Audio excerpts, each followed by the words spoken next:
Bismillahirrahmanirrahim. Assalamualaikum warahmatullahi wabarakatuh. Alhamdulillah saya sangat bersyukur dan bisa berbangga karena tadi saya mengikuti sambutan dari Ustadz Aher, sudah Ustadz Jazuli, dan terakhir Presiden PKS Bapak Sohibul Iman. Dan di antara sambutan-sambutan beliau, hanya sambutan saya yang diawali dengan pemukulan gong. Ini luar biasa. Ini sebuah kehormatan buat saya. Bahkan sambutan Bapak Presiden PKS saja tanpa pemukulan gong. Saya mau sambutan diawali pemukulan gong. Ini kan langka terjadi. Dan durasi saya agak berkurang karena beberapa materi saya sudah dicolong sama MC. Tapi karena MC dari PKS jadi orangnya jujur, walaupun nyolong materi ngaku. Saya tadi mengambil materi-materinya Jalantong. Baik sih mengaku, tapi agak menyulitkan saya juga. Tapi alhamdulillah saya begitu datang di acara legislator PKS Legislator Summit 2016, suasananya sejuk terasa. Begitu saya datang tadi, karena saya yakin kader PKS ini orangnya sangat religius lah. Saya buktikan sendiri tadi begitu datang di lobi, duduk tenang, mata berkaca-kaca, saya dekati membaca Al-Quran. Kader PKS jalan 10 meter mulai ada lagi yang meneteskan air mata membaca buku-buku hadis. Di ujung agak belakang nangis terseduh-seduh, saya dekati membaca saldo buku tabungan. Itu seperti dikatakan Ustaz Jazuli, sama pendapat tapi beda pendapatan deh. Terbukti ada yang nangis baca buku saldo tabungannya. Luar biasa, religius. Baca buku apa aja meneteskan air mata. Tapi yang paling kencang waktu baca buku saldo tabungan, sampai perjujuran, mengingatkan hari kiamat.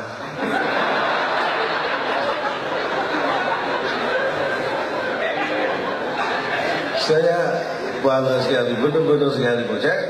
Saya hanya ingin mengingatkannya bahwa saya yakin pasti bahwa semua kader PKS ini harus dan wajib tahu arah dari perjuangan PKS. Itu yang pertama. Silakan kalau mau tepuk tangan, silakan. Kemudian kader PKS juga wajib dan harus tahu arah dari pengembangan partai. Dan yang paling penting, para kader PKS juga harus tahu dan wajib tahu arah kiblat. Itu yang tidak boleh dilupakan.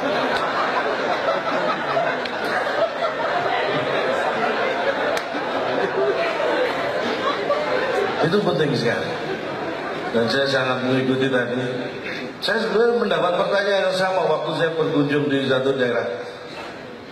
Ada siswa bertanya pada saya, Jalantong, bedanya ekonomi kapitalis dan ekonomi kerakyatan itu apa?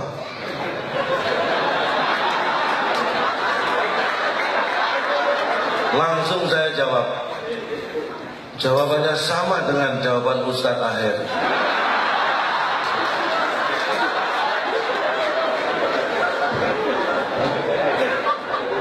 Memang benar, itulah. Jadi kalau ada tanah 1000 hektar, saya katakan,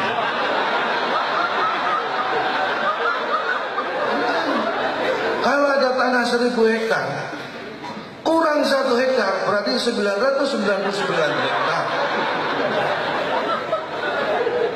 Itu bahasa matematikanya. Karena tadi menyesuaikan harus bisa bahasa segala macam bahasa logika, bahasa matematika, bahasa ilmu, bahasa politik, bahasa kekuasaan, kita harus menguasai. Karena beda, bahasa matematika dan bahasa politik itu beda.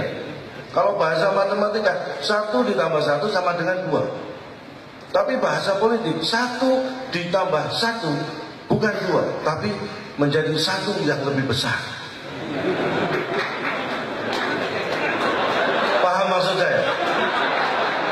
Kalau tidak ini harus ada yang paham loh, saya juga nggak paham kan. Maksudnya kalau ada satu kubu ditambah satu kubu, bukan menjadi dua kubu, tapi menjadi satu kubu yang lebih besar. Tepuk tangan buat kubu. Bahasa itu harus menyesuaikan tempatnya. Seperti itu maksudnya. Kurang lebih. Terus tadi ketika Ustaz Jasuri juga memang filosofi akhir tadi luar biasa. Intinya apa? Kader PKS harus bangun waduk, bangun bendungan dengan kapasitas dan kualitas yang bagus, supaya bisa menampung aliran air, kemudian menjadikannya sebagai kekuatan dan energi yang luar biasa. Siapa yang membangun waduk? Saya ikut semangat tadi di belakang itu, wah luar biasa.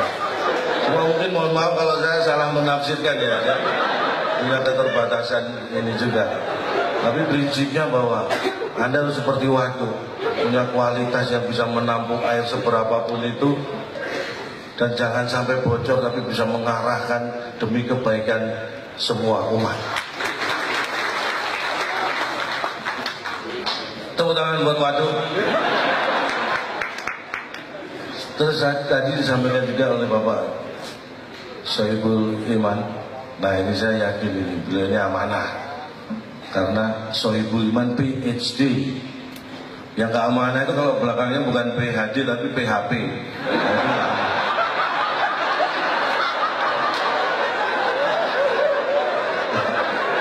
PhD itu pasti amanah.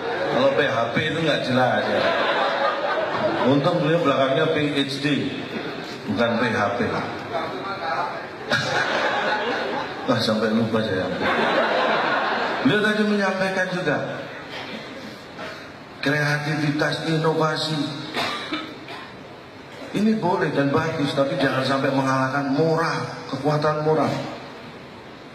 Menyebutkan beliau, Gojek, Uber taksi tidak punya armada tapi bisa memberikan pelayanan transportasi yang luar biasa. Itu idenya sebenarnya sama dengan Yahudi, itu awalnya nggak punya negara tapi malah menguasai dunia. Mereka ini sudah online sejak dulu. Ini harus kita waspadai. Awalnya nggak punya negara mereka, tapi sekarang bisa menguasai. Kan nyesel gitu.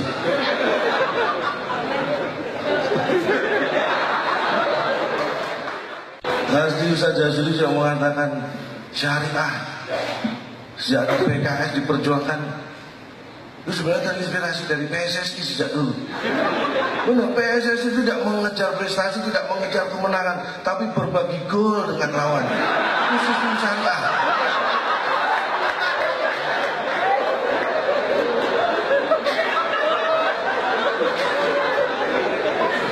Saya bukan pamer ya. Sebulan yang lalu saya dikirim ke Malaysia. Saya nggak tahu siapa yang ngirim, tiba-tiba saya di sana. Ada diskusi negara-negara ASEAN di sana. Vietnam itu mempertanyakan, Indonesia, mana prestasi sepak bolanya? Vietnam mempertanyakan prestasi sepak bola kita. Saya dalam diskusi itu yang tadinya tidur tiba-tiba bangun. Saya emosi, sempat emosi. Siapa yang mengatakan Indonesia tidak berprestasi sepak bolanya? Negara mana yang bisa membekukan sepak bola? Hanya Indonesia. Kita punya kulkas segede apa bisa membekukan sepak bola? Hebat kita ini. Di negara lain sepak bola hanya dimainkan, kita dibekukan. Apa nggak hebat? Prestasi. Makanya kita jangan mau kalah. Brasil, mereka nggak boleh sombong walaupun 5 kali juara dunia. Jerman 4 kali juara dunia, Italia 3 kali, Prancis, Inggris sekali. Mereka nggak boleh sombong karena apa? Brasil Piala Dunia terakhir kalah dari Jerman. Jerman pernah kalah dari Italia. Italia sering kalah dari Prancis. Prancis, Inggris sering mengalahkan. Inggris juga sering kalah dari Brasil. Tapi 5 negara yang pernah juara dunia, belum satu pun yang bisa mengalahkan timnas Indonesia. Hebat mana? Hebat timnas Indonesia.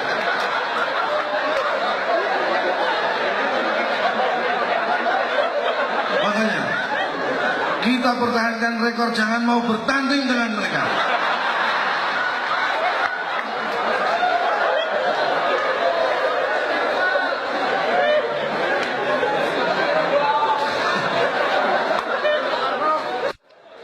Makanya kita jangan minder, kita ini bangsa yang besar. Belum selesai saya menjawab pertanyaan orang Vietnam, orang Malaysia ikut-ikutan. Negara tetangga, di tetangga macam apa? Masa ke tetangga harus naik pesawat? Ke tetangga itu harusnya jalan kaki aja kan nyampe. Ke tetangga kok naik pesawat? Mengatakan SDM orang Indonesia jauh turun kualitasnya. Tahun 60, 70, 80-an awal Malaysia import guru tenaga pengajar dari Indonesia. Sekarang tahun 2000-an hanya asisten rumah tangga, pembantu rumah tangga yang diimport dari Indonesia. SDM orang Indonesia turun, saya emosi lagi. Siapa mengatakan itu? SDM orang Indonesia tetap hebat dan berkualitas. Yang turun adalah selera orang Malaysia. Dulu sukanya guru, sekarang sukanya pembantu. Kualitas selera mereka yang turun. Kita jangan pernah mau kalah dengan cara apapun. Walaupun saya sambil mikir itu waktu itu. Tapi itulah, karena apa? Kita punya modal yang luar biasa. Kita punya semuanya. Secara fisik kita tidak kalah. Lihat Habib Abu Bakar.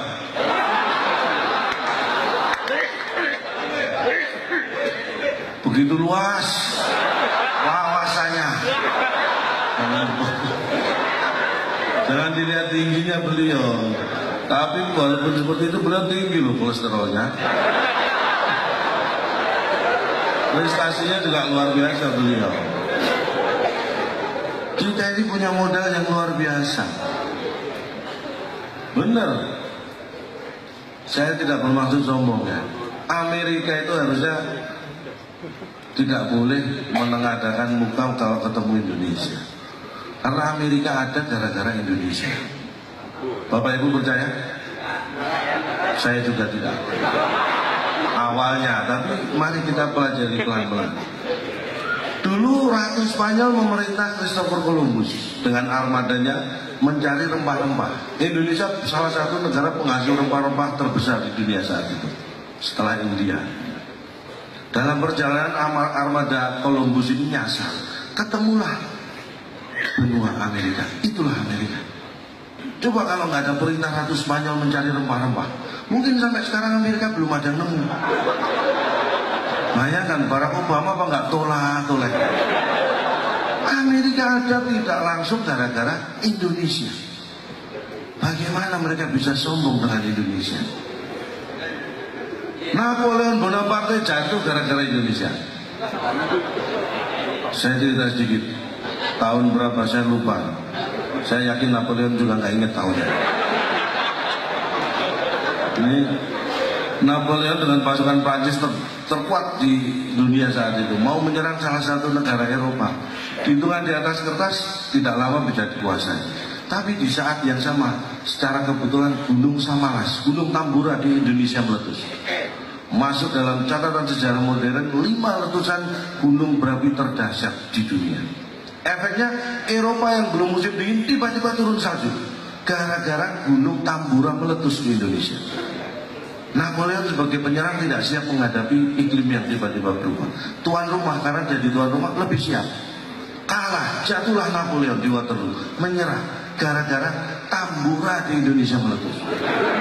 Padahal kita nggak sempat mindahin gunungnya, meletusnya di Indonesia.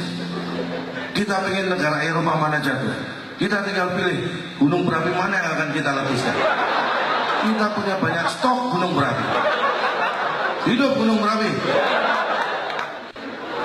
Indonesia itu luar biasa. Amerika, Rusia, Antariksanya, wah hebat. Baru melakukan penelitian bagaimana manusia bisa bertahan hidup di bulan. Mohon maaf, ibu saya sejak saya kecil sudah mengajarkan pada saya, bukan hanya bertahan hidup di bulan, bagaimana bisa bertahan hidup dari bulan ke bulan, dari Januari ke Februari, Februari ke Maret, Maret ke April. Ibu saya mengajarkan itu. Hebat mana Amerika, Rusia sama ibu saya? Hebat ibu saya. Kita ini nggak kalah masalah prestasi. Bangsa Eropa menciptakan, ada nih jutaan dolar dikeluarkan eksperimen, menciptakan generasi berikutnya sama persis. Teknik cloning, jutaan dolar. Indonesia ratusan tahun tanpa spesial pun menciptakan generasi berikutnya sama persis, tidak perlu cloning, cukup klonan. Dengan klonan tercipta generasi berikutnya sama persis, bahkan malas-malasnya. Apa nggak hebat kita? Kita nggak boleh menyerah, kita punya semuanya, potensi semua, nggak ada yang bisa mengalahkan. Bahkan saya survei ya, di Inggris pelajar kita ini di Indonesia, saya bandingkan dengan pelajar yang setara di Inggris, jauh lebih hebat pelajar kita. Yang SMP SMA ini saya survei. Di Indonesia pelajaran matematika saya survei, siswa belajar matematika, menguasai matematika. Pelajaran kimia belajar kimia, bisa kimia. Fisika yang dipelajari. Tapi saya survei di Inggris, pelajar SMP SMA sana, pelajaran matematika, saya buka bukunya bahasa Inggris. Benar, pelajaran kimia bukunya bahasa Inggris. Semua pelajaran itu bahasa Inggris. Mereka hanya belajar bahasa Inggris, kita belajar semuanya. Ya nggak heran kalau mereka mahir bahasa Inggris. Makanya kita jangan mau kalah. Modal kita sudah sangat luar biasa. Tapi pertanyaannya, nah kalau kita pinter, kalau kita hebat, kenapa 350 tahun dijajah? Ah ini, kenapa ya?